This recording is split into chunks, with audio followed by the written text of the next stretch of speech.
Welcome to the Old Time Radio Westerns. I'm your host, Andrew Rhynes, and I'm excited to bring you another episode. This is one of over 80 episodes released monthly for your enjoyment. You can find more Western shows at our website by going to OTRwesterns.com. Now, let's get into this episode. By special recording, General Mills, makers of Cheerios, the oat cereal ready to eat, and Wheaties, breakfast of champions, presents The Lone Ranger.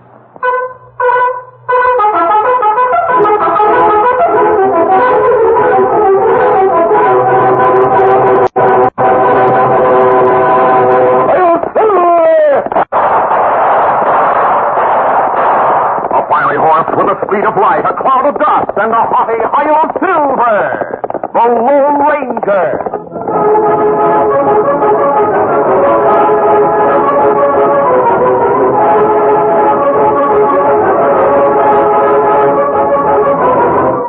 Faithful Indian companion Tonto, the daring and resourceful masked rider of the plains, led the fight for law and order in the early western United States.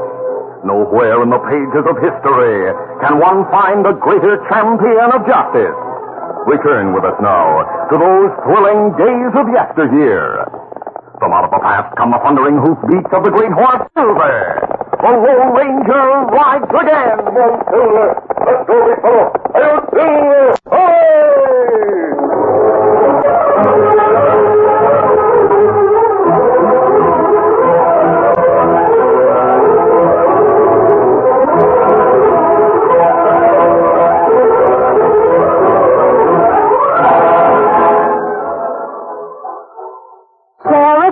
Is a boy of 10.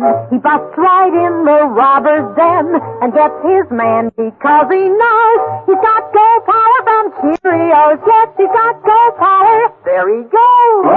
He's stealing his Cheerios. Cheerios. Cheerios. That's Cheerios, all right.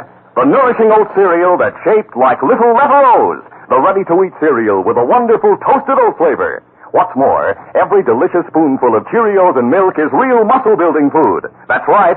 Each spoonful contains vitamins, minerals, and proteins your body needs. And these good things in a Cheerios breakfast do good things for your body. Help you have healthy nerves, good red blood, strong bones, and muscles. Yes, Cheerios is made to give you real go power. So try Cheerios, the famous oat cereal that needs no cooking. And soon you'll hear people say, he's stealing his Cheerios.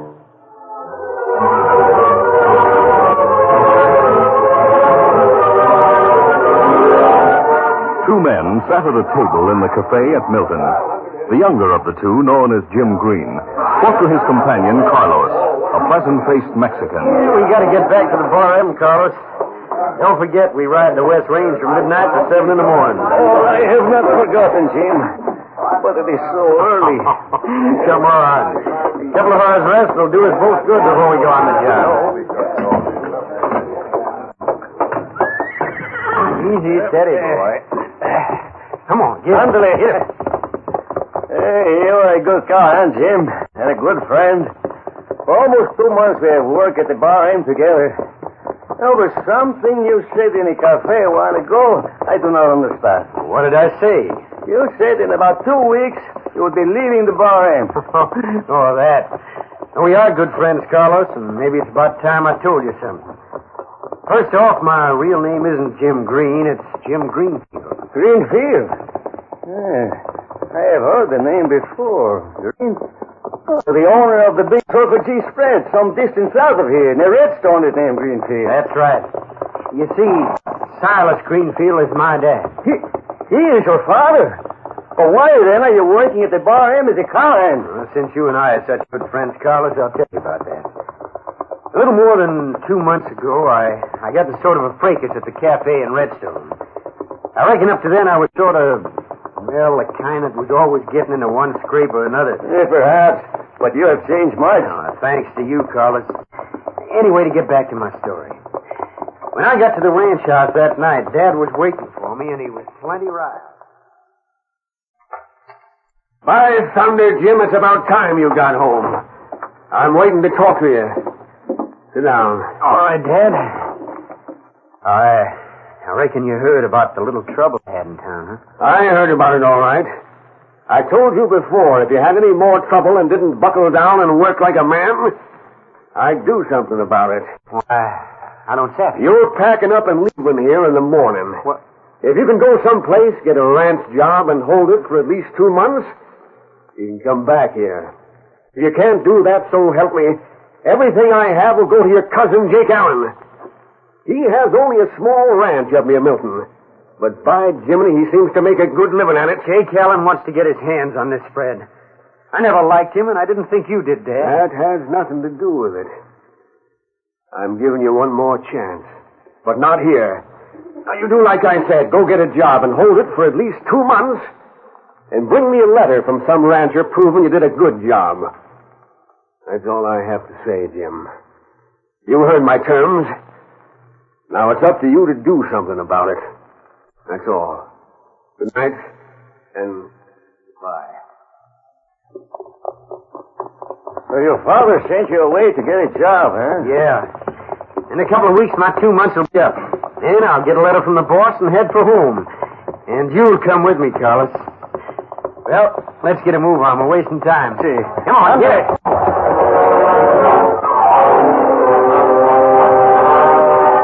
The following morning, Jim's cousin, Jake Allen, was eating breakfast with his right-hand man, Bushy. Well, Jake, things are going mighty poorly here at the ranch. If it wasn't for certain operations we carry out with the men, that uncle of yours wouldn't think you were doing so well. I know. We'll have to pull another robbery soon. Our cash is getting kind of low. But someday I'll own the Circle G. And maybe sooner than Uncle Si realizes. He told me that he's changing his will in my favor in a couple of weeks. And then anything can happen. Maybe you're counting your chickens too soon, Jake. What do you mean? Well, I was aiming to tell you. I rode into Milton last night. I saw Jim Greenfield in the cafe. Seems he's working at the Bar M spread under the name of Jim Green. And he has only 2 more weeks to go. Then his old man will take him back. Yeah, and that means I'm out in the cold. Yeah. Tell me what you found out, Bushy. Well, your cousin has a partner, a Mexican. They're assigned to ride the West Range over there, midnight to 7.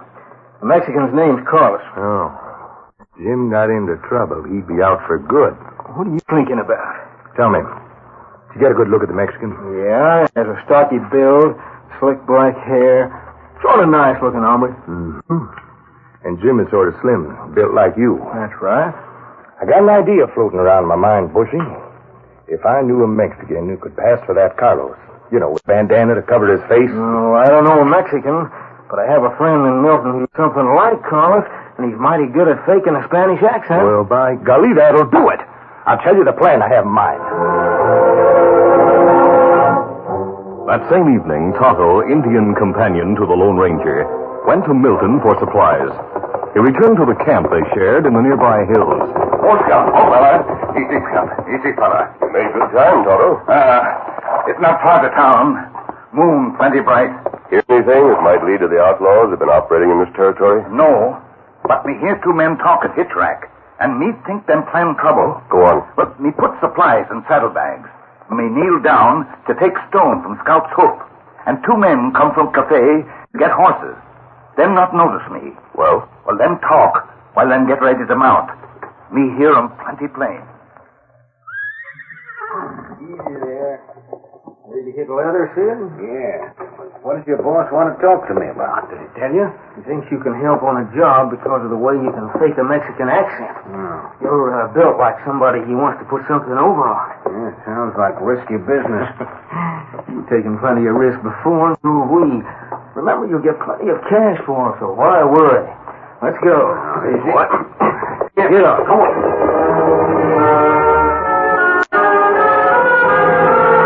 The Lone Ranger decided to trail the men and find out what they planned. A masked man and Indian found the tracks left by Bushy and Sid and followed them. Later that night, they stopped at the entrance to Jake Allen's small ranch. Oh, down, fella. Then turn in here. Yeah, the place is lighted. We'll approach it on foot and try to find out more about those two men. Easy, steady, big fella. Easy, partner. Leave Silver and Scout here among the trees.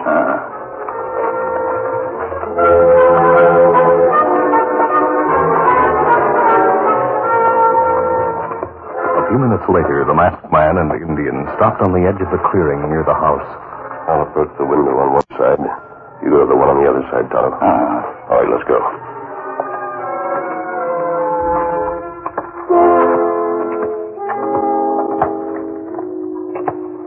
The two men separated, moving cautiously toward each side of the ranch house. The Lone Ranger reached the window, then carefully looked inside. At that moment... Reach, mister. I got a gun at your back. Reach and be quiet. All right. I was coming from the barn and I saw you sneak to this window. I saw your partner, too. I'll take your guns and get the drop on him. The man behind the Lone Ranger reached out to pull the guns from the masked man's holsters. With a lightning-like move, the Lone Ranger suddenly kicked back, then dropped his hand, grabbing the crook's gun arm and twisting it. That gun. Go ahead. Don't let go. You make too much noise. What happened, Kimasabi? This man surprised me. Pick up his gun. We'll have to leave quickly. Men come from bunkhouse. Yes, moonlight, moonlight. Come on, run for the horses. Let's go to corral. Get horses. Hurry. Easy, easy, fella.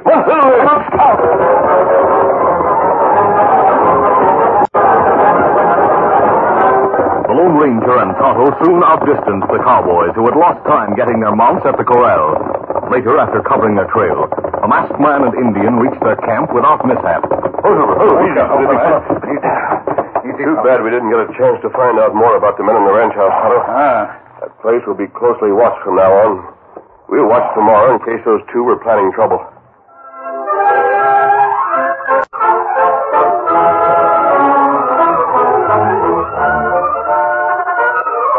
Curtain falls on the first act of our Lone Ranger adventure. Before the next exciting scenes, please permit us to pause for just a few moments.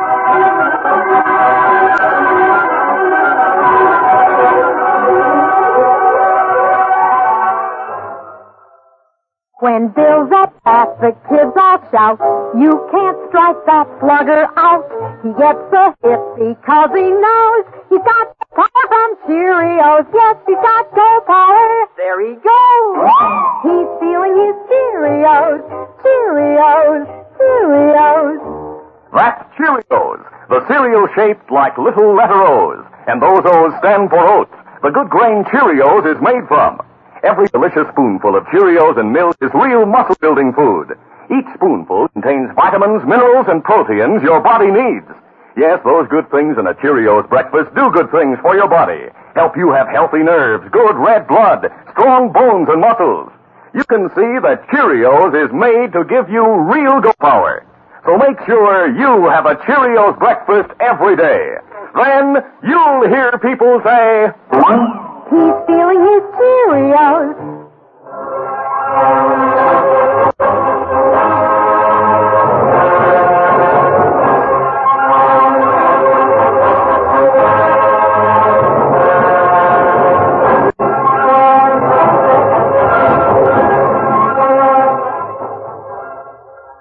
Now to continue. At Jake Allen's ranch house, Jake was conferring with Bushy and Sid. What's your plan, Jake? Jim Greenfield and his sidekick, the Mexican, ride the range every night. Now, you, Sid, and Bushy, wearing bandanas over your faces, will pull that job I mentioned, about dawn. Bushy's Jim size, you're stocky like the Mexican. In other words, we're supposed to be them, huh? That's right. And to make sure that people think so, be sure to mention their names as if you got excited and forgot to be careful. You know, you call Bushy Jim, have him call you Carlos. I get it. And be sure to cover your tracks and come back here. I'll ride over to Milk so as to be there when things begin to pop. Yeah, and we ought to get plenty of cash out of that job, Jake. Don't worry, the loot will be split 3 ways. If things go right, Jim Greenfield will be done for, and I'll wind up owning the Circle G spread.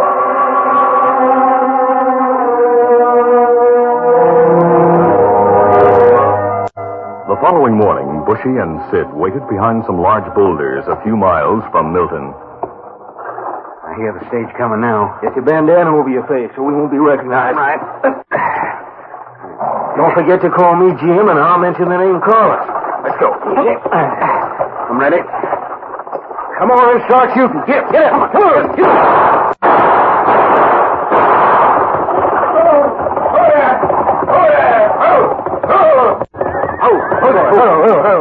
looks like the guard took a bullet. Yeah, too bad. Throw down the cash box, mister. Sure. What would you find, mister?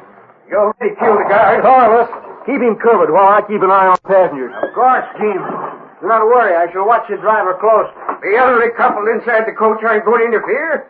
They don't carry any valuables. No use wasting any time with them, then. Hurry with that cash box. Here it comes. Good. Now get that stage out of here and be quick about it. Sure. Get up there. Steady. Come on, Sid. We'll bust the lock off that box with bullets, grab the contents, and then beat it for Jake's place.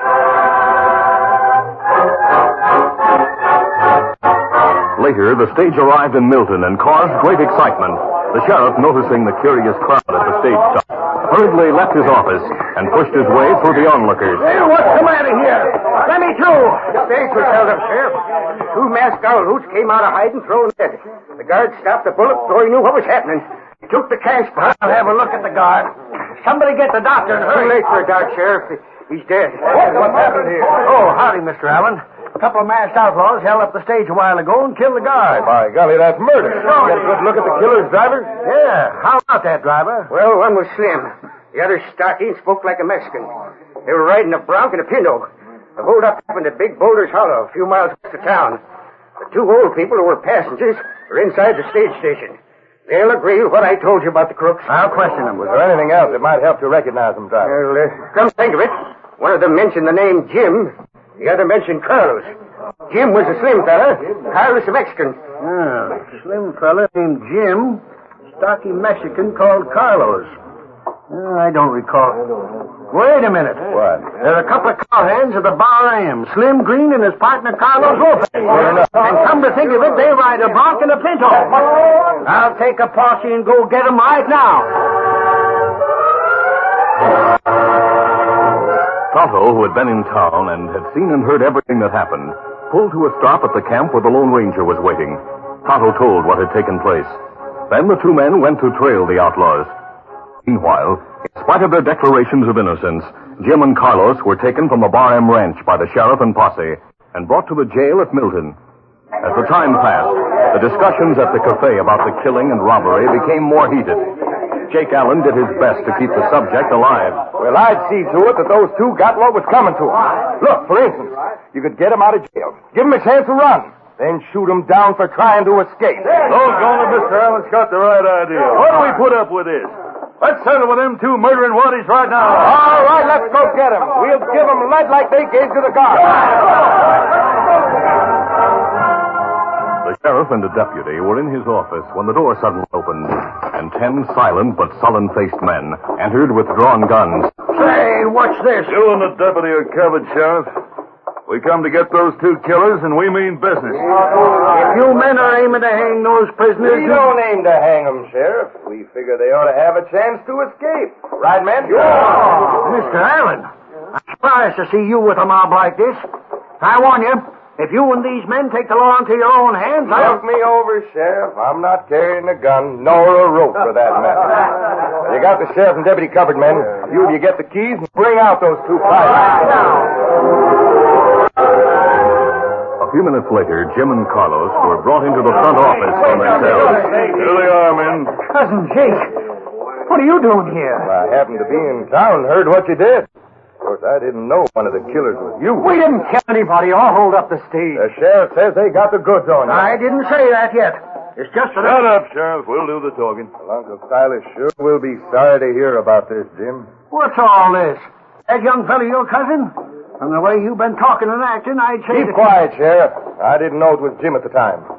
Now I reckon it's too late to do anything. All right, you two owl hoots. We'll give you a chance.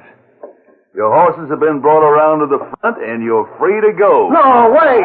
These local men will be shooting at you through the door and the windows. Shut up, Sheriff. Get moving, both of you. Go on, make a run for it. Oh, no, wait, you're making a mistake. We are not the ones who did the shooting. That sure sounds like the Mexican voice I heard when they held up the stage. Go on, start running out that door. Get going. Hold it. They're not going any place. A masked man in the doorway holding guns. And look, an engine come in through the back way. They got us covered. Well, do something. Well, get him. Hold it. Grab your gun, deputy. Thanks to the masked man, we've turned the tables. All of you drop your guns. Sheriff, why do you take a chance when a masked man who likely came to help the killers appears? I think you know as well as I do those two men aren't the killers. The men the sheriff wants are outside, tied to their horses. Jim, I'm sure glad to hear this. I'll ride to the Circle G and tell your father. They're not riding any place, Alan. The two men we captured at your ranch house have involved you as leader of a gang we've been hunting. What? Also, you planned that holdup to get Jim Greenfield into trouble. I don't know who you are or how you found out about this, but we sure thank you. The two men we captured gave us all the facts. They hope to save their own necks by giving evidence against Allen and the others of the gang. Why, the dirty coyotes. These'll hold you, Allen, till I verify what the masked man has said. Jim's father gave him 2 months to make good as a ranch hand or lose his inheritance to his cousin, Jake Allen. Jim is making good, and the 2 months will soon be up. Jake knew this and planned to get Jim into real trouble. So that's what it's all about. Jim, this masked man, he is a good friend, no? Sure is. Though I never saw him before. Your father will be glad to hear about you, Jim. I'm sure he'll be waiting for you when you finish making good and go back to the Circle G. Oh, thanks, mister. Carlos and I'll be the two hardest working waddies on the spread. One of Allen's men is here with him. We were given a description of him. He's the man whom I was forced to wound, Sheriff. I had nothing to do with the killing. The court will decide that. As for the rest of you men, you better sneak on home and think over the fact that I could run you in for what you tried to do. But I'm sure Jake Allen was behind it all. 3 more of Allen's men will be at his bunkhouse at sundown, Sheriff. It'll be a simple matter to go there and pick them up. Tonto and I'll meet you later and go with you. Until then, adios. Adios. That masked man is a real hombre, Jim? But for him and the Indian, we would not be here now. Yeah, he's a real friend, seems like. Just who is he, Sheriff? Yeah. You know? Sure, I know. He's an hombre who can't stand polecats like your cousin, Jake Allen, and does all he can to bring law and order to the West. You see, he's the Lone Ranger.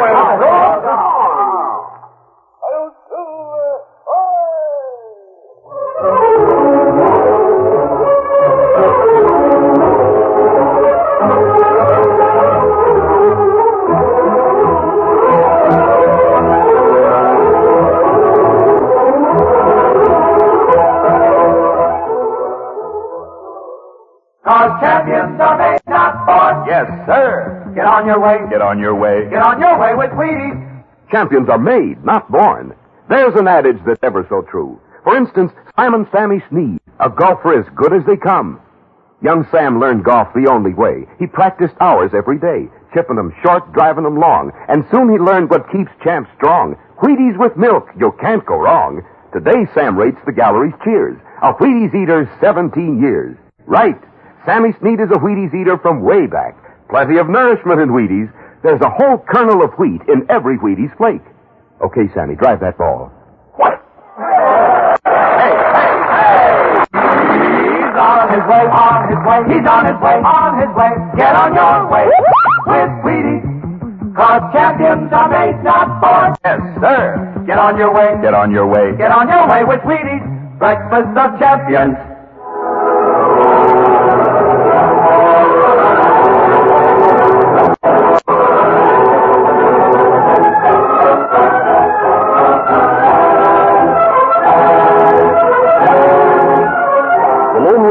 A copyrighted feature of the Lone Ranger Incorporated, is created by George W. Trendle, produced by Trendle Campbell Muir Incorporated, directed by Charles D. Livingston, and edited by Fran Striker. The part of the Lone Ranger is played by Brace Beemer. Your announcer, Fred Foy.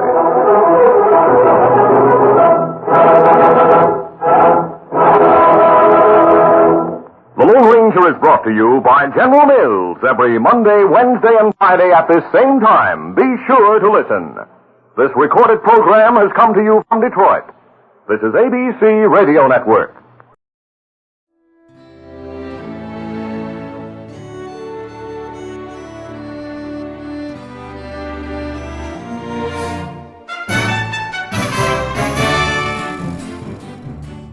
This has been a presentation of OTRWesterns.com, and we hope you enjoyed.